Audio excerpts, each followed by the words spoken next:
1963 के बाद बिजली ने एक भी प्लेन को क्रैश नहीं करवाया है। हाँ, इसके बाद पहले ऐसे होता था, पर उसके बाद इंजीनियरिंग इतनी ज़्यादा अच्छी तरह और केयरफुली होने लगी कि लाइटनिंग बोल्ट जो एयरप्लेन पर गिरती भी है वो पूरे एयरप्लेन के थ्रू चैनलाइज हो जाती है और प्लेन को बिल्कुल भी नुकसान नहीं पहुंचाती, बल्कि ये बिजली प्लेन से बाहर निकल जाती है। शिनचैन एक टाइम पर इंडिया में कितना पॉपुलर था इसका अंदाज़ा आप लगा ही नहीं सकते। आप में से बहुत सारे लोगों ने शायद ये चीज़ मिस कर दी होगी। शिनचैन की जब से पहली मूवी इंडिया में लॉन्च होने वाली थी तो उसका एडवर्टाइजमेंट कुछ इस तरीके से किया गया था। आप देख सकते हो कि किस तरह से बच्चों को नचाया जा रहा था और पूरे कैंपेन को कुछ इस तरीके से लोकली बनाया गया था। यह देख के काफ़ी ज़्यादा नॉस्टैल्जिया हिट होता है। खैर, आप में से ज़्यादातर लोगों ने एडवर्टाइजमेंट शायद नहीं देखा होगा। ये काफ़ी अजीब फैक्ट है कि कई लोग मानते हैं कि जिन लोगों की आंखें कमज़ोर होती है उनका ब्रेन ज़्यादा स्मार्ट होता है, क्योंकि लोगों का मानना है कि जब उनकी आंखें ज़्यादा क्लियर नहीं देख पाते तो उनके दिमाग ज़्यादा काम करते हैं मेमोरीज और सब चीज़ें रिकॉर्ड करने के लिए। और सुनने से तो लगता है कि ये चीज़ शायद सच में होती होगी, पर ऐसा बिल्कुल नहीं है। ये एकदम फैक्ट है, फेक फैक्ट है। इसका कोई साइंटिफिक बैकग्राउंड नहीं है। इंडिया में पैकेजिंग में सारी मिसलीडिंग पैकेजिंग होती है। जैसे कि कोई फ्रूट जूस ले लो, उसमें बाहर बाहर के फ्रूट दिखाए जाते हैं और सेम पैकेट में छोटे से एक्शन में लिखा होता है कि ये बस एक क्रिएटिव डिपिकेशन है, यानी कि इसमें फ्रूट नहीं है, बस ऐसा दिखा रहे हैं क्रिएटिव के लिए, पर एक्चुअली में ये बस एक डिसेप्शन है। और ऐसा टीवी एडवर्टाइजमेंट में भी होता है, पर यह चीज़ जापान में नहीं है। जापान में आपको ऐसे पैकेज पर चीज़ें दिखाएंगे, उसके अंदर भी वैसा ही होगा।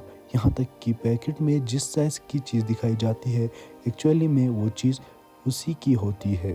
वॉर में फिजिकल वॉरफेयर के साथ साथ मेंटल वॉर भी बहुत ज़रूरी होती है, जैसे कि एलीट फोर्स ने वर्ल्ड वॉर सेकंड के दौरान किया था।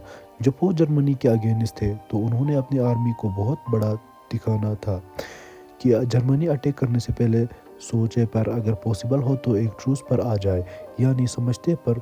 और ये करने के लिए एलिट फोर्स ने इन्फ्लेटेबल आर्मी का यूज़ किया था, यानी कि उन्होंने टैंक बनाया था लेकिन वो बस कपड़े और हवा से बने थे, पर बहुत दूर दूर से दिखाए पर ये बिल्कुल किसी रियल टैंक की तरह लगते थे। और ऐसे उन्होंने बहुत सारे बंकर रियल और फेक को मिक्स कर दिया ताकि लोगों को लगे कि इनकी आर्मी बहुत ज़्यादा बड़ी। एक बार इस वीडियो को देखो, ये कोई नॉर्मल पजल नहीं है, बल्कि इस पजल पीस ने 42,000 पीस के बड़े पजल को सोल्व किया है। आप देख सकते हो ये कितना ज़्यादा बड़ा पजल है और पूरी फैमिली ने मिलकर इस पजल को सोल्व किया है। इसे सोल्व करने में ज़माना निकल गया होगा। अगर ये मैं ट्राई करता तो पक्का आधे दिन में ही छोड़ के चला ये बिल्ली जो आपको दिख रही है, इस बिल्ली पर शायद सच में 9 जिंदगियां थी, क्योंकि ये सबसे ज़्यादा जीने वाली बिल्ली है। इससे ज़्यादा उम्र वाली किसी भी कैट को कभी रिकॉर्ड नहीं किया गया।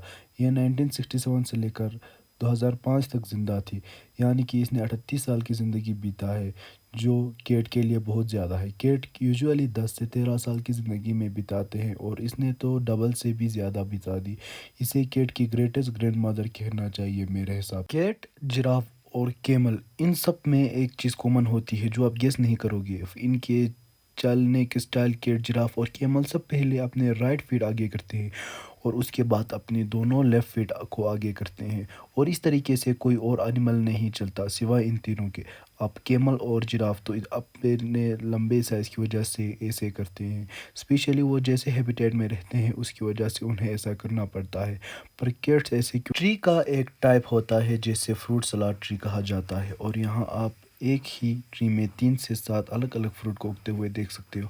और नहीं, ये कोई जादू या फिर स्पेशल ट्री नहीं, बल्कि ये ग्राफ्टिंग नाम का एक मेथड से होता है, जिसमें पहले एक ट्री को थोड़ा उगाया जाता है और फिर ग्राफ्टिंग टेक्निक से यूज़ करके उसमें अलग फ्रूट के स्टेम या ब्रांचेस को जॉइन कर दिए जाते हैं, और कुछ टाइम के बाद इसमें से मल्टीपल फ्रूट निकलते हैं। पर इसमें एक कैच है, आपको थोड़ा बहुत सिमिलर टाइप के ही फ्रूट लगने पड़ते हैं, जैसे लेमन और ऑरेंज, वरना ग्राफ्टिंग उतनी अच्छी तरीके से नहीं होती। यानी कि ऐसा नहीं हो सकता कि आपको एक ही पार्ट पर एप्पल और बनाना दिखे।